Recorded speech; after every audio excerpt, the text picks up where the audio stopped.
বাণীকে মূর্খ বলে গালিগালাজ করলে বাণী রেগে এবার লেখাপড়া করে কালেক্টর অফিসার হয়ে রায়বাড়িতে ফিরে এলো। হ্যাঁ বন্ধুরা, এমনটা হতে চলেছে আজকের পর্বে। বিস্তারিত জানতে ভিডিওটিতে লাইক দিয়ে চ্যানেলটিকে সাবস্ক্রাইব করে পুরো ভিডিওটি তোমরা দেখতে থাকো। গল্পের শুরুতে আমরা দেখতে পারবো ঈশানী বাণীর উপরে এগে বলতে লাগলো, খবরদার তুমি আর একটা কথাও বলবে না, আর কত মিথ্যে কথা বলবে, তোমার মিথ্যে না আমার আর সহ্য হচ্ছে না, এক্ষুনি এই বাড়ি থেকে বেরিয়ে যাও। অনিরুদ্র তখন বলতে লাগলো, না, বাণীকে এই বাড়ি থেকে কোথাও বের করে দেবেন না, বাণী এই বাড়িতেই থাকবে। এটা বাণীর বাড়ি, বাণীকে বাণীর যোগ্য অধিকার ফিরিয়ে দিতে হবে। তখন এই কথা বলতে পিনাকে তখন বলতে লাগলো, কি বলছো তুমি এটা, কি বলছো অনিরুদ্র? অনিরুদ্র তখন বলতে লাগলো, মেসোমশাই আমার মনে হচ্ছে কোথাও একটা গন্ডগোল হয়েছে। কিন্তু ও এই কথা বলার সাথে সাথে রেগে যায় পিনাকি। পিনাকি তখন বলতে লাগলো, আর কত মিথ্যে কথা বলবে, এই রিপোর্টটাও মিথ্যে, তার মানে আমার না আর সহ্য হচ্ছে না, তোমরা একের পর এক মিথ্যে কথা বলছো, আমি তোমাদের কথা বিশ্বাস করেছিলাম, তারপরও তোমরা এইভাবে ঠকানোর চেষ্টা করছো। তখন অনিরুদ্র বলতে লাগলো, ও বিশ্বাস করুন মেসোমশাই, কিন্তু কিছুতে বিশ্বাস কর না। এদিকে মৌলি তখন বলতে লাগলো, আমরা কি দাঁড়িয়ে দাঁড়িয়ে এই ড্রামাটা দেখবো? আমার না আর ভালো লাগছে না গ্র্যান্ড মমি, আমরা কি ভিতরে যেতে পারবো না? তখন বাণী বলতে লাগলো, মা আমি তোমার পা ছুঁয়ে বলছি। এই কথা বলার সাথে সাথে ঈশানী তখন বলতে লাগলো, খবরদার খবরদার তুমি আমার পা ছুঁয়ে বলবে না, কে, কারণ আমি তোমাকে না আর সহ্য করতে পারছি না। হ্যাঁ, পিনাকি তোমার কথা বিশ্বাস করলো, আমি শুরু থেকে তোমার কথা বিশ্বাস করিনি, কিন্তু এখন বুঝতে পারছে পিনাকি সে কত বড় ভুলটা করেছে। তখন গ্র্যান্ড মমি বলতে লাগলো, আর মিথ্যে মিথ্যে কত নাটক করবে দাঁড়িয়ে দাঁড়িয়ে, আমার নাতনিটা এদিকে আর পারছে না, ওদেরকে তো এবার ভিতরে যেতে হবে। তখন অনিরুদ্র রেগে বলতে লাগলো, গ্র্যান্ড মমি এই কথা বলার সাথে সাথে দাদু তখন বলে উঠে, অনিরুদ্র গলা নামিয়ে কথা বলো, গলা উঁচু করে কার সাথে কথা বলছো? হ্যাঁ, বাড়িটা তোমাদের, তোমরা এই বাড়িতে থাকতে পারো, কিন্তু বাণী এ বাড়িতে থাকতে পারবে না, বাণী কিছুতে এ রায়বাড়ির উত্তরাধিকারী না। তখন মনিমে বলতে লাগলো, এই শুনছো তাহলে, মৌলি কি এ বাড়িতে থাকবে? এ কথা বলার সাথে সাথে তখন শিবনাথ বাবু বলতে লাগলো, আমি নকুলকে এ বাড়ি থেকে বের করে দিয়েছি, আমি তোমাদেরকে এ বাড়ি থেকে বের করে দিয়েছি, আমি মৌলিকেও চাইলে এ বাড়ি থেকে বের করে দিতে পারি, কিন্তু মৌলিকে আমি শেষ সুযোগটা দিচ্ছি। সাথী তখন বলতে লাগলো, কাকাবাবু আপনার না আমি আর কথা রাখতে পারলাম না, আপনি আমার ছেলেটাকে এইভাবে অপমান করলেন, আমার ছেলেটাকে এভাবে অপমান যেহেতু করেছেন, আমরা এ বাড়ি ছেড়ে কোথাও যাব না। আমি ভেবেছিলাম আপনার কথা রাখতে এ বাড়ি ছেড়ে চলে যাব, কিন্তু এ বাড়ি ছেড়ে আমরা কোথাও যাব না। মৌলি তখন বলতে লাগলো, ও আমি এবার কি করব, আমি কি ভিতরে যাব? অনিরুদ্র তখন বলতে লাগলো, দাদু দাদু তুমি বুঝতে পারছো না কোথাও বড় ভুল হচ্ছে। তখন বাণী বলতে লাগলো, ও মিস্টার চ্যাটার্জি আপনি না আর একটা কথাও বলবেন না। এদিকে এ, অনিরুদ্র তখন বলতে লাগলো, আমি তো ব্যাপারটা বুঝতে পারছি না, সকালবেলায় আমরা যখন ল্যাবে গিয়েছিলাম তখনও বলেছিল রিপোর্টটা পজিটিভ, তারপর বলেছে কিছুক্ষণের মধ্যে রিপোর্টটা বাড়ি চলে আসবে, বাড়ি আসার পর আমরা যখন দেখেছিলাম তখনও রিপোর্টটা পজিটিভ দেখেছি, এরপরে এরপরে রিপোর্টটা নেগেটিভ কি করে হলো, আমি তো সেটাই বুঝতে পারছি না। বিদ্যুৎ তখন হাসতে থাকে আর বলতে লাগলো, এই বিদ্যুৎ থাকতে চিন্তা কিসের, কারণ যখন দাদু অসুস্থ হয়ে পড়েছিল বাণী আর অনিরুদ্র ছুটে যায়, তখন বাণী রিপোর্টটা একটা ছোপার উপরে রেখে, আর তখনই সেই মুহূর্তে বিদ্যুৎ সেটা কাজে লাগিয়ে নকল রিপোর্টটা রেখে দেয়।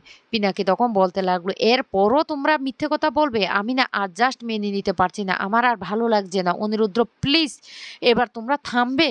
বা মৌলি তখন বলতে লাগলো, ও ড্যাড ড্যাড তোমরা কি আমাকে এখনো ক্ষমা করতে পারছো না, আমরা কি তাহলে এ বাড়িতে থাকতে পারবো না? অনিরুদ্র তখন বলতে লাগলো, মেসোমশাই মেসোমশাই বিশ্বাস করুন আপনি। বাণী তখন বলতে লাগলো, আমরা একটা কথাও ভুল বলছি না। তখনই এই কথা বলার সাথে সাথে নয়নতারা দেবী বলতে লাগলো, মূর্খ মূর্খ কোথাকার, এবারের উত্তরাধিকারী তোমার কি কোনো যোগ্যতা আছে? ঈশানী তখন বলতে লাগলো, তুমি এত বড় মিথ্যে কথা কি করে বলতে পারলে, তোমার কি এমন যোগ্যতা আছে এবারের উত্তরাধিকারী হওয়ার? বাণী তখন বলতে লাগলো, আমার কোনো যোগ্যতা নেই, আপনারা এইভাবে আমাকে মূর্খ বলে অপমান করছেন, তবে আমিও আপনাদের সামনে আজকে কথা দিচ্ছি, আমি এবারে যোগ্য হয়ে উঠবো, আমি লেখাপড়া করব, আমি নিজের যোগ্যতা প্রমাণ করব, তখন মা তুমি কি করবে, তখন কি তুমি আমাকে ফিরিয়ে দিতে পারবে? ঈশানী তখন বলতে লাগলো, আগে যোগ্য হয়ে দেখাও, তারপর ভেবে দেখা যাবে কি করব।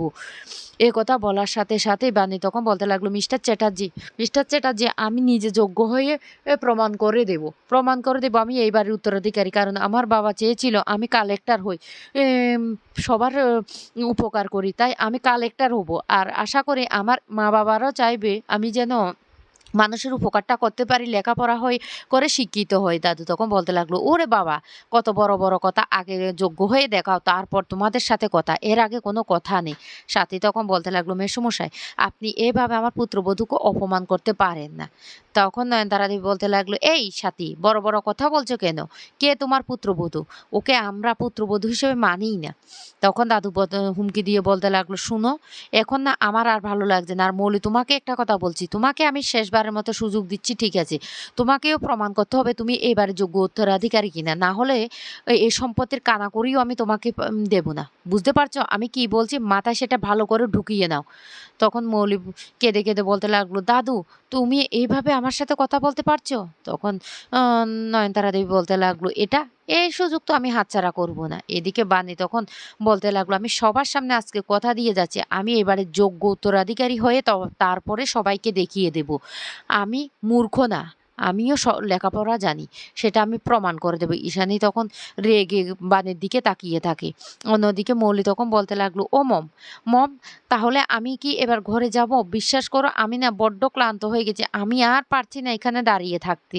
আমি কি ঘরে যাব? নয়নতারা দেবী তখন বলতে লাগলো, ও দিদিভাই, দিদিভাই, যাও, তুমি ঘরে যাও, তুমি ঘরে গিয়ে একটু বিশ্রাম করো। ওই বানি ডাকাত রানীর না মুভিটা তোমাকে আর দেখতে হবে না। দাঁড়িয়ে দাঁড়িয়ে না ওদের মুভিটা দেখতে দেখতে আমার নাতিনটা না বড্ড ক্লান্ত হয়ে গেছে। এদিকে পিনাকি কি করবে কিছু বুঝতে পারে না। অন্যদিকে সেই দাদু বলতে লাগলো, ও ঠিক আছে, যাও, শেষবারের মতো তো সুযোগ দিয়েছি, সুযোগটা কাজে লাগিয়ে প্রমাণ করে দাও। মৌলি তখন বলতে লাগলো, আমি যে কি করব কিছু বুঝতে পারছি না। এই বানি নাকি আবার লেখাপড়া করবে, দেখা যাক বানি কি করতে পারে। আমার থেকে না এইভাবে সম্পত্তি ছিনিয়ে নিতে পারবে না। এই মৌলি কি করতে পারে আমিও সেটা দেখিয়ে দেব। এদিকে শিবনাথ বাবু তখন বলতে লাগলো, আমার না আর ভালো লাগছে না, আমি এখন এখান থেকে যাচ্ছি। যে যার যার মতো করে এখান থেকে চলে যাও, আর সহ্য হচ্ছে না। তখন সবাই যার যার মতো করে চলে যায়। অন্যদিকে বিদ্যুৎ ঘরের মধ্যে গিয়ে হাসতে থাকে সে মৌলিকে দেখে। মৌলি তখন বলতে লাগলো, কি বিদ্যুৎ, তুমি এখানে কি করছো? কি করছো এখানে? তখন বলতে লাগলো, কেন, আমরা তো স্বামী স্ত্রী, আমরা তো এক ঘরে থাকবো। তখন মৌলি বলতে লাগলো, শোনো, তুমি আমার সম্পত্তির ভাগ চাইছো, আবার সব কিছু চাইছো, তারপরও তুমি কেন এই ঘরে এসেছো? তখনই বিদ্যুৎ মৌলির কাছে গিয়ে শোয়ার চেষ্টা করলে মৌলি তখন চিৎকার করে উঠে। বিদ্যুৎ তখন বলতে লাগলো, শোনো, আমার কাছে না প্রমাণ আছে, এই দেখো, পিনাকির আর বানির যে ডিএনএ টেস্টটা 100% মিলে গেছে, সেটা আমার কাছে আছে। তাই বলছি চুপচাপ সহ্য করো। আমি বাবু আবার খাট ছাড়া শুতে পারি না, তাই তুমি সোফায় শুয়ে পড়ো, আমি খাটের মধ্যে শুয়ে পড়ছি। মৌলি তখন রেগে সে ডিএনএ রিপোর্টটা ছিঁড়ে ফেলে বলতে লাগলো, আমার কাছে না আরও 100টা কপি আছে, তোমার যখন ইচ্ছে তখন তুমি ছিঁড়ে ফেলো, আর আসল কপিটা কোথায় আছে আমি বলবো না।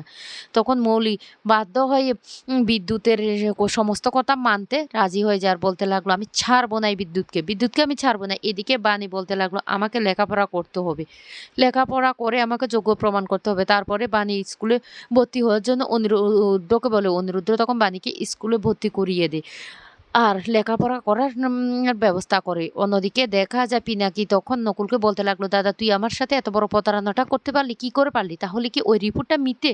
তুই এই মিথ্যেটা কেন বলেছিস আমি এখন বুঝতে পারছি। বাবা তোকে বাড়ি থেকে বের করে দিয়েছিল তার প্রতিশোধ নেওয়ার জন্য। অন্যদিকে বানি লেখাপড়া করে কালেক্টর হয়ে যায় আর যা দেখে খুশি হয়ে যায় অনিরুদ্র। অনিরুদ্র তখন বলতে লাগলো, বানি, আমি জানতাম তুমি একদিন যোগ্য হয়ে যাবে। বানি তখন বলতে লাগলো, এটা আমার বাবা বলেছিল, ছোটবেলায় আশীর্বাদ করেছিল যে আমি যেন কালেক্টর হই আর সবার উপকার করতে পারি। তখন অনিরুদ্র অবাক দৃষ্টিতে বানের দিকে তাকিয়ে থাকে। বানি তখন বলতে লাগলো, এবার যোগ্য জবরটা আমাকে রায়বাড়িতে গিয়ে দিতে হবে।